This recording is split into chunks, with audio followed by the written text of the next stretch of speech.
Assalamualaikum warahmatullahi wabarakatuh.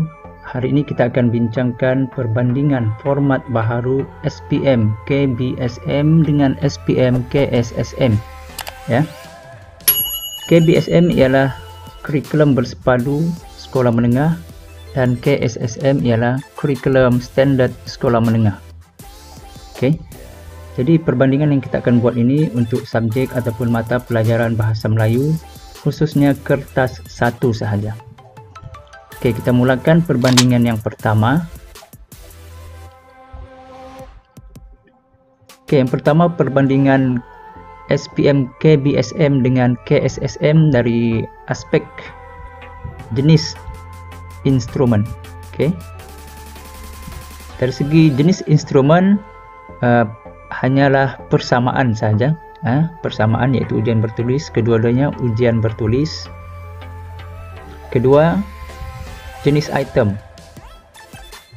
Jenis itemnya pun sama juga, iaitu jenis item subjektif terhad dan subjektif terbuka. Kedua-duanya memiliki jenis item yang sama. Okey, yang ketiga kita akan lihat dari aspek perbandingan bilangan soalan bahagian A. Kita tengok dahulu bahagian A. Okey. Untuk KBSM, satu soalan iaitu kombinasi kepelbagaian bahan rangsangan dan jawab satu soalan. Patah perkataannya 200 hingga 250 patah perkataan. Ini untuk bahagian A dan KBSM.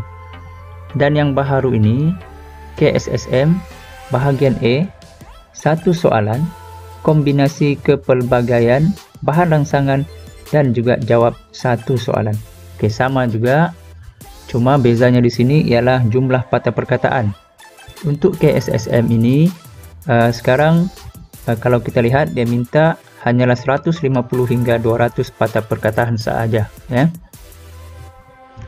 Itu ada persamaan dan juga perbezaan, ya. Okey, seterusnya kita lihat pula bahagian B. Okey, bahagian B bilangan soalannya. Okey, bagi KBSM 5 soalan. Ini soalan yang lama ni, SPM yang KBSM ni yang lama. Okey, 5 soalan dan 5 soalan itu semuanya esei, pilih dan jawab satu soalan daripada 5 soalan tersebut, ya. Dan biasanya jumlah patah perkataan dikehendaki 350 patah perkataan ke atas. Ya, tetapi bagi bahagian B KSSM pula, kini hanya ada 4 soalan saja. 4 soalan esei. Pilih dan jawab satu daripada 4 soalan tersebut. Dan ada jangkaan jumlah patah perkataan yang dikehendaki, yaitu 350 hingga 500 patah perkataan sahaja. Ya, itu antara nampak bahagian B. Apabila kita lihat bahagian B ada perbezaan, ada perbezaan. Okey, seterusnya kita akan lihat aspek perbandingan yang keempat, iaitu bilangan markah. Okey, bagi KBSM soalan yang lama, bahagian A 30 markah sahaja dan bahagian pun sama 30 markah. Jadi maksudnya di sini dari segi bilangan markah bahagian A tidak ada perbezaan, sama sahaja. Okey, kita lihat pula bilangan markah bagi bahagian B. Okey, bagi KBSM 100 markah, ya. Dan bagi KSSM menjadi 70 markah. Okey, di sini ada perbezaan jumlah markah, ya, daripada 100 markah sebelum ini menjadi 70 markah sahaja sekarang, ya, dalam KSSM. Okey, seterusnya kita lihat yang kelima. Yang kelima, konstruk. Dari segi konstruk kedua-duanya sama, yaitu mempunyai konstruk kemahiran menulis, mengaplikasi, menganalisis, menilai dan mencipta. Mengandungi juga pengetahuan sistem bahasa dan juga nilai. Ya, sama kedua-dua KBSM dan juga KSSM. Okey, seterusnya yang keenam kita akan lihat. Okey, yang keenam tempoh ujian. Okey, bagi KBSM bahagian A dahulu kita lihat diperuntukkan 45 minit Oke, bagi KSSM diperuntukkan 30 menit sahaja. Oke, bersesuaianlah juga tadi dengan jumlah patah perkataan yang ada perbezaan, ya. Oke. Kita lihat pula tempo masa bagi bahagian B. Oke, bagi bahagian B untuk yang KBSM ini yang lama 1 jam 30 menit. Dan keseluruhannya apabila ditambah dengan kertas 1 ataupun bahagian E menjadi 2 jam 15 menit. Bagi bahagian B sama juga, tidak ada perbezaan, yaitu 1 jam 30 menit, sama seperti yang sebelum ini bahagian B yaitu KBSM. Dan jumlah keseluruhannya bahagian E dan bahagian B yaitu 2 jam. Oke, ada pengurangan masa 15 menit disebabkan bahagian E tadi, ya. Oke, seterusnya perbandingan yang ke-7, kita lihat cakupan konteks. Oke, cakupan konteks bagi KBSM mencakupi semua hasil pembelajaran dan huraian hasil pembelajaran yang terdapat dalam huraian standard pembelajaran ataupun HSP. Oke, itu untuk KBSM. Bagi KSSM pula mencakupi semua standard kandungan dan standard pembelajaran yang terdapat dalam dokumen standard kurikulum dan pentaksiran ataupun di SKP. Oke, ada perbezaan, ya. Satu yang dulu menggunakan HSP dan sekarang di SKP. Oke. Seterusnya, perbandingan seterusnya dari segi aras kesukaran. Oke, dari segi aras kesukaran kedua-dua KBSM dan KSSM ini sama sahaja, ya, mengandungi 5-3-2. 5 yang rendah ataupun yang senang, 3 yang sederhana, dan 2 yang tinggi ataupun yang susah aras kesukarannya. Oke, sama sahaja. Oke, dari yang terakhir, yang ke-9, kaedah penskoran pun rasanya sama juga, ya, secara holistik. Begitu juga KSSM secara holistik ataupun secara menyeluruh. Oke, itu serba sedikit perbandingan yang dapat saya kongsikan hasil daripada kertas 1 sahaja, ya.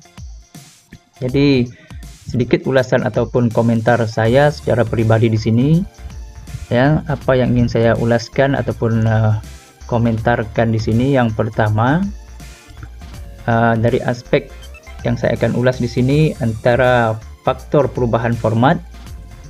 Oke, kalau saya lihat yang pertama pastinya perubahan dasar daripada KBSM kepada KSSM, ya, daripada kurikulum bersepadu sekolah menengah kepada kurikulum standard sekolah menengah.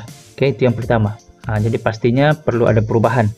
Oke, yang kedua, perubahan HSP dan juga di SKP.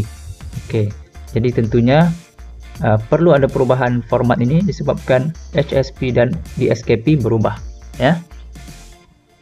Oke, itu antara yang saya lihat, ya.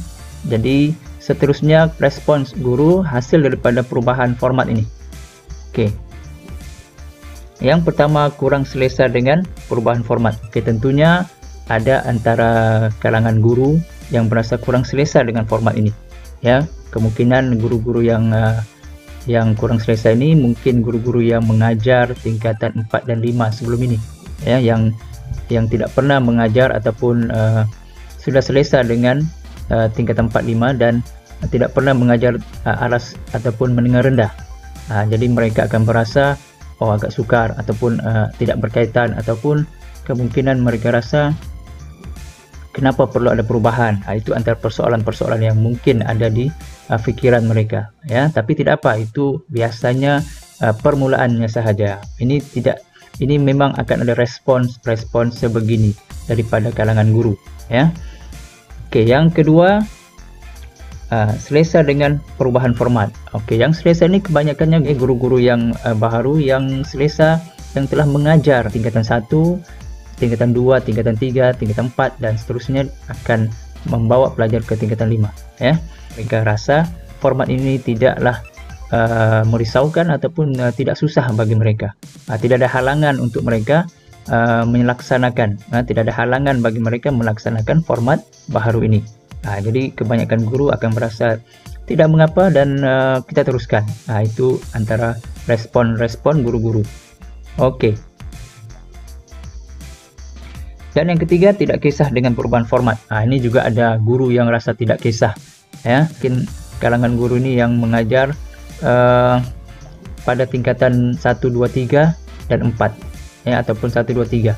Mungkin mereka jarang mengajar tingkatan 5, jadi mereka rasa adakah tidak ada, mereka rasa tidak kisahlah, ya. Tetapi perkara-perkara begini memang saya rasa memang akan ada dalam kalangan guru, akan ada perasaan ataupun respon sebegini, ya.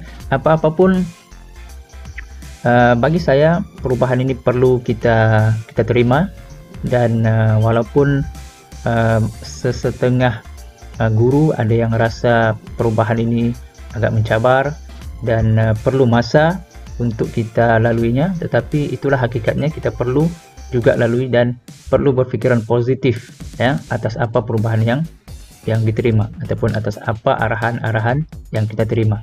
Oke, itu saja komentar daripada saya. Semoga perubahan dan juga perkongsian pada kali ini dapat membantu sedikit rakan-rakan guru dan juga pelajar dalam meneroka sedikit perubahan yang berlaku dalam kertas 1 KSSM ini, dan sedikit perbandingan dengan KBSM. Itu sahaja.